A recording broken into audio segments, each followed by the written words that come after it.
Reconnaissant qu'il existe plusieurs peuples et donc plusieurs langues, remontant dans le temps pour repérer le moment précis ainsi que les circonstances dans lesquelles les langues firent leur toute première apparition sur Terre.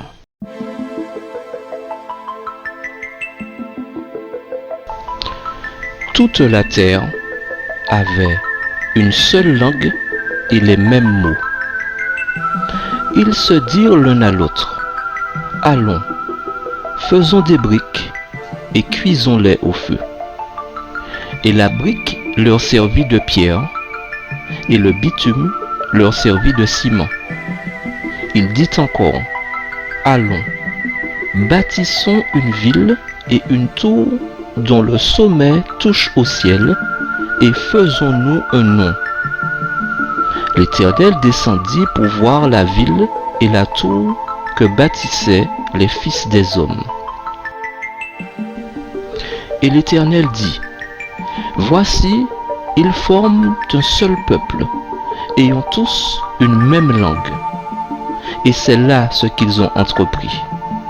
Maintenant, rien ne les empêcherait de faire tout ce qu'ils auraient projeté. Allons, descendons et là, confondons leur langage, afin qu'ils n'entendent plus la langue les uns des autres. Et l'Éternel les dispersa loin de là, sur la face de toute la terre, et ils cessèrent de bâtir la ville. C'est pourquoi on l'appela du nom de Babel, car c'est là que l'Éternel confondit le langage de toute la terre, et c'est là que l'Éternel les dispersa sur la face de toute la terre.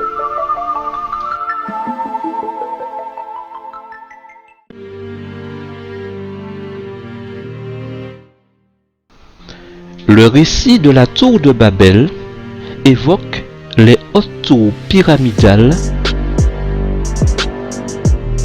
caractéristiques des cités antiques de Mésopotamie sumérienne ainsi que celles de Babylone.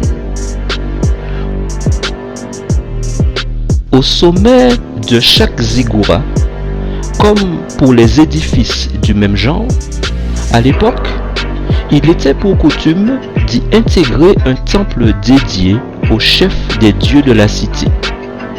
Ce sanctuaire élevé devait ainsi permettre la communication entre le ciel et la terre, et donc entre la divinité et ses adorateurs, et avait pour but de sublimer le pouvoir politique et religieux du roi local. À ce moment précis du récit, la propagation du mal se trouve désormais amplifiée aux dimensions d'une entreprise collective. Les hommes construisant une tour pour s'assurer l'accès au ciel dans l'ambition de réaliser le vieux rêve de devenir les échos de Dieu et par ailleurs se distinguer des autres hommes par un exploit technique et religieux destinés à se fabriquer leur propre identité et de s'unifier dans un même désir de puissance. Ce projet menace de niveler la diversité et la liberté des peuples et des cultures soulignées au chapitre 10. Tandis que plus tard, au chapitre 11, Dieu lui-même descend mettre fin à ce rêve fou et dangereux.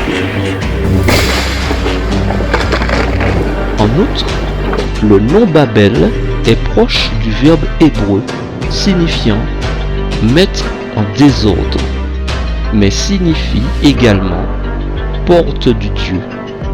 Toutefois, l'auteur du récit préfère manifestement y accentuer l'idée de la dispersion et de la diversification.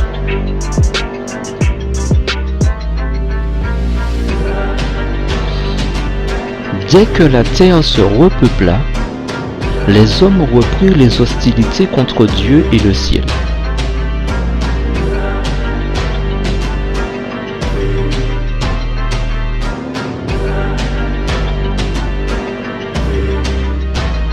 Ils transmirent leur inimitié à leurs descendants, comme si l'habileté et les ruses pour fourvoyer les hommes et les perpétuer dans cette guerre contre nature avaient été un legs sacré. De cette confédération naquit conséquemment celle de la rébellion contre Dieu. En effet, au début du récit, les habitants de la plaine de Shinéar établirent leur royaume pour leur propre exaltation, mais certainement pas pour la gloire de Dieu. S'ils avaient réussi, une grande puissance aurait prédominé, aurait banni la justice et inauguré une nouvelle religion. Le monde alors se serait corrompu et le mélange d'idées religieuses associées à des théories erronées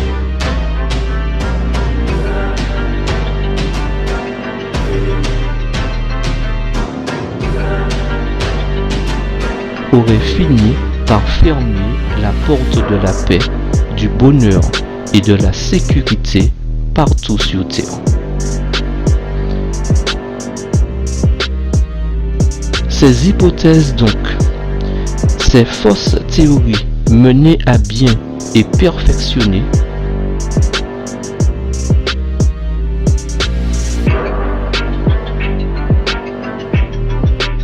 auraient séparé les esprits de la loyauté au statut divin et la loi de Dieu aurait été méprisée et oubliée. Des hommes décidés, inspirés et poussés par le premier grand rebelle auraient résisté à tous ceux qui s'interposeraient à leur plan ou à leur mauvais agissement.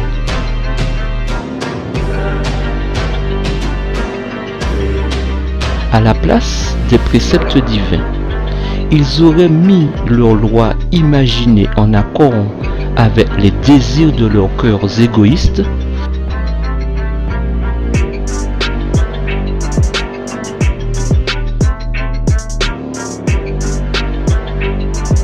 dans le but d'accomplir leur propre dessein.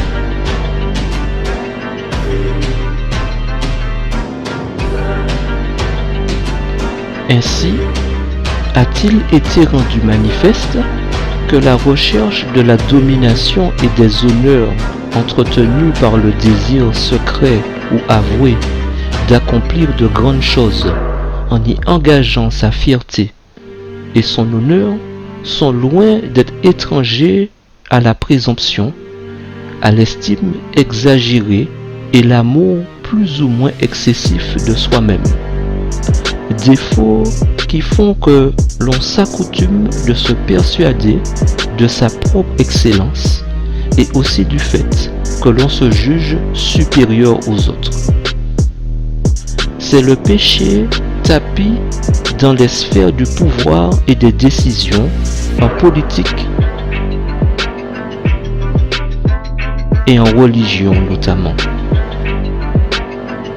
par lequel celui qui s'y trouve recherche des honneurs souvent immérités qui ne se rapportent pas à Dieu, mais dont il s'approprie les mérites pour son prestige exclusif et dont les fruits ne servent pas les intérêts du Dieu du ciel, qu'il se plaît à évoquer néanmoins, mais sert uniquement ses propres intérêts en s'imposant aux faibles et aux crédules par la ruse, l'intimidation et la manipulation.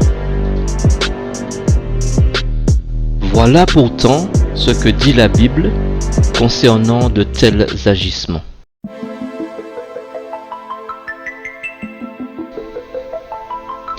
C'est à cause de vous, frères, que j'ai fait de ces choses une application à ma personne et à celle d'Apollos, afin que vous appreniez en nos personnes à ne pas aller au-delà de ce qui est écrit, et que nul de vous ne conçoive de l'orgueil en faveur de l'un contre l'autre.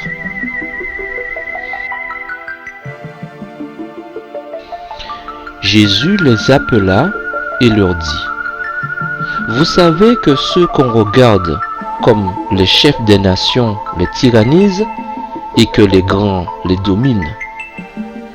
Il n'en est pas de même au milieu de vous. Mais quiconque veut être grand parmi vous, qu'il soit votre serviteur. Et quiconque veut être le premier parmi vous, qu'il soit l'esclave de tous. En ce moment, les disciples s'approchèrent de Jésus et dirent: Qui donc est le plus grand dans le royaume des cieux? Jésus, ayant appelé un petit enfant, le plaça au milieu d'eux et dit: Je vous le dis en vérité, si vous ne vous convertissez et si vous ne devenez comme les petits enfants, vous n'entrerez pas dans le royaume des cieux. C'est pourquoi quiconque se rendra humble comme ce petit enfant sera le plus grand dans le royaume des cieux.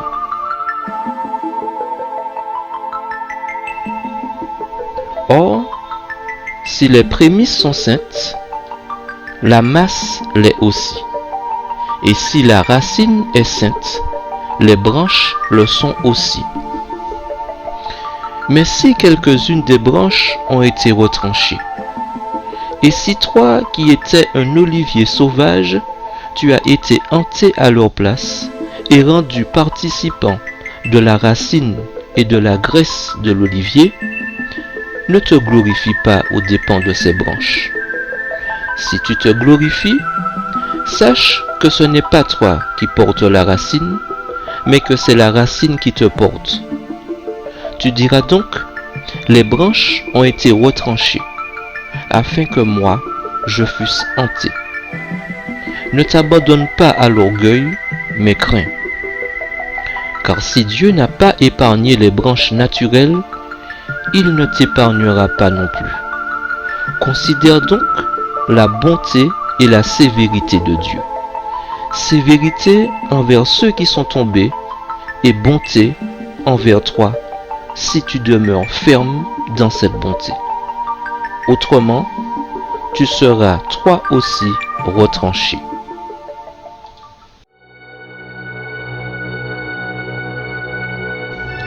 En effet, le talent, les opinions, les probabilités, les hypothèses et toutes les formes d'appréciation humaine ne sont jamais parvenus à montrer le chemin qui conduit à Dieu.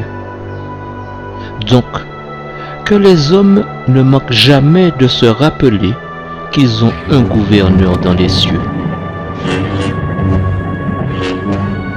Un Dieu avec lequel on ne peut pas jouer.